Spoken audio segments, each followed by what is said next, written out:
మాజీ ఎమ్మెల్యే వల్లభనేని వంశీని కేసులు వెంటాడుతున్నాయి. ఓ కేసులో బెయిల్ వచ్చిందని సంబరపడే లోపే మరో కేసు ఉచ్చు బిగుస్తోంది. తాజాగా వల్లభనేని వంశీపై నూజివీడు కోర్టులో పీటీ వారెంట్ దాఖలు చేశారు హనుమాన్ జంక్షన్ పోలీసులు. పీటీ వారెంట్కు న్యాయస్థానం అనుమతి ఇచ్చింది.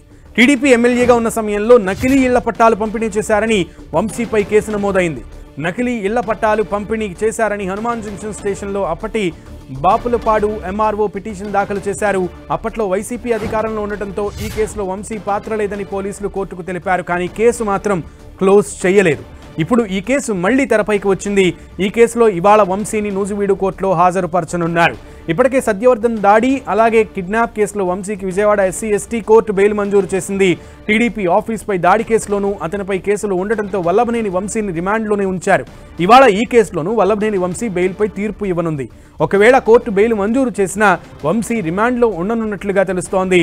నకిలీ ఇళ్ల పట్టాలు పంపిణీ చేసిన కేసులో వల్లభనేని రిమాండ్లో ఉంచనున్నారు.